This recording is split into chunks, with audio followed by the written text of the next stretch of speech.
Bismillahirrahmanirrahim. Assalamualaikum warahmatullahi wabarakatuh. Bagaimana kabarnya? Sehat semua? Alhamdulillah. Baiklah, hari ini kita bertemu kembali ya pada pelajaran pendidikan agama Islam atau yang biasanya kita sebut dengan pelajaran agama, yaitu di kelas 2. Baiklah, sebelum belajar kita berdoa terlebih dahulu biar apa yang kita pelajari hari ini bisa menjadi keberkahan untuk kita. Berdoa mulai. Bismillahirrahmanirrahim. Rabbi zidna ilma warzuqna fahma. Amin ya rabbal alamin. Jadi pada hari ini kita akan belajar tentang Allah Maha Suci ya. Di sini Allah Maha Suci itu artinya Maha Suci, suci dari segala kekurangan, celah dan kesalahan. Kalau dilihat dari keyakinan kita sebagai umat Islam terhadap sifat-sifat yang maha sempurna Allah, yaitu Allah Maha Suci, Al-Quddus ya, dalam Asmaul Husnanya Al-Quddus itu artinya Maha Suci. Allah Maha Suci dari kekurangan itu artinya Allah yang maha sempurna, tidak ada satupun yang kurang dari diri Allah Subhanahu wa taala. Kekurangan hanya bisa terjadi pada makhluk ciptaannya saja ya, yang memiliki keterbatasan dan sifat tidak sempurna. Allah Subhanahu wa taala adalah zat yang maha kuasa, dan segala sesuatu yang ada di alam semesta ini itu adalah ciptaan Allah Subhanahu wa taala.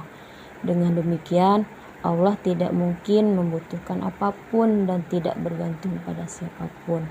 Jadi, segala sesuatu yang ada padanya adalah sempurna dan tidak ada cacat atau kekurangan sedikit pun. Terus Allah Maha Suci dari celah.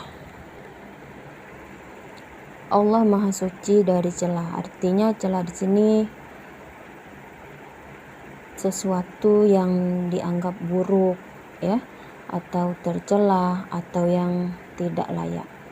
Dalam agama kita, agama Islam ya, Allah Subhanahu wa taala tidak hanya bebas dari segala bentuk kekurangan, tetapi juga dari segala bentuk kesalahan, kekurangan atau cacat yang bisa dianggap sebagai celah. Segala sifatnya adalah maha sempurna, baik dalam keagungan, keadilannya, kasih sayangnya ya. Oleh karena itu tidak ada celah dalam diri Allah Subhanahu wa taala yang bisa menodai kesuciannya. Terus Allah Subhanahu wa taala itu suci dari kesalahan. Artinya Allah yang maha mengetahui dan maha bijaksana, segala perbuatannya adalah berdasarkan hikmah dan tujuan yang sempurna. Artinya apa? Kesalahan yang terjadi karena keterbatasan pengetahuan dan kekuatan makhluknya saja. Namun Allah Subhanahu wa taala Al-Alim atau maha mengetahui dan tidak pernah melakukan kesalahan dalam hal apapun. Semua keputusannya, takdirnya adalah tepat dan adil tanpa ada unsur kesalahan atau kebetulan.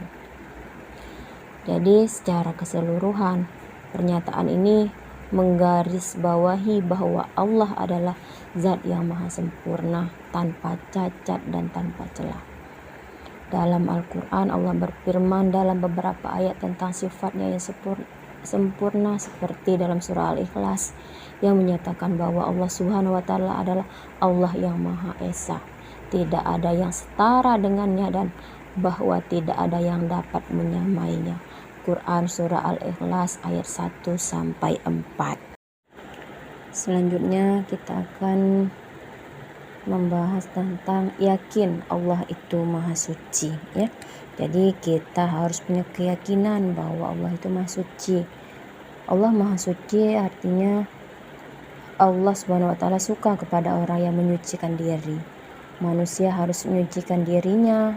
Menyucikan diri berarti membersihkan hati dari sifat-sifat tercelanya, membersihkan pakaian, badan dan tempat dari sesuatu yang kotor. Seperti yang Ibu sebutkan tadi, menyucikan diri ini ada dua macam ya. Yang pertama penyucian hati dan yang kedua penyucian fisik. Kalau menyucikan hati ini artinya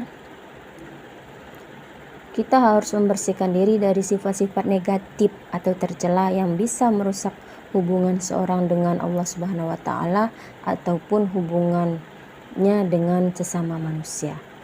Contoh dari sifat hati ini, riya, itu artinya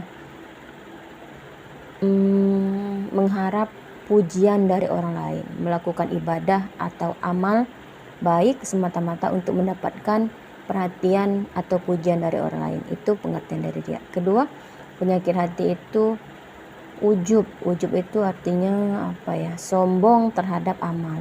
Jadi merasa bangga dengan amal atau kebaikan yang dilakukannya, yang dapat menumbuhkan rasa superioritas. Terus selanjutnya itu dengki atau hasad, merasa tidak senang atas keberhasilan orang lain dan berharap orang tersebut mendapatkan kesulitan. Nauzubillah min zalik. Terus selanjutnya gibah atau menggunjing ya, bahasa kitanya menggosip orang lain, berbicara tentang orang lain di belakang mereka. Jadi penyucian hati ini penting karena hati yang bersih akan menjadi sumber ketenangan dan kedamaian dalam kebahagiaan kita ya. Contohnya seperti dalam surah Asy-Syu'ara ayat 88 dan 89 yang artinya pada hari harta dan anak-anak tidak berguna kecuali orang yang menghadap Allah dengan hati yang bersih ya. Jadi itu penjelasan tentang menyucikan hati. Terus selanjutnya menyucikan badan, pakaian dan tempat dari kotoran. Itu artinya penyucian badan, pakaian dan tempat juga merupakan dari usaha untuk mencapai kesucian ya. Dalam Islam pun mengajarkan bahwa kebersihan adalah sebagian dari iman. Contohnya ketika beberapa contoh untuk menjaga kebersihan fisik kita ya. Yang pertama toharoh atau bersuci, itu bisa dilakukan dengan wudhu ya. Kalau kita mau sholat harus bersih ya. Salah satu caranya yaitu dengan berwudhu terlebih dahulu. Terus memakai pakaian yang bersih. Pakaian yang dipakai sebaiknya bersih dari najis dan kotoran serta tidak menyimpang dari ketentuan syariat Islam. Terus menjaga kebersihan tempat, artinya tempat untuk beribadah atau tinggal juga harus dijaga kebersihannya agar tidak ada najis atau kotoran yang mengganggu.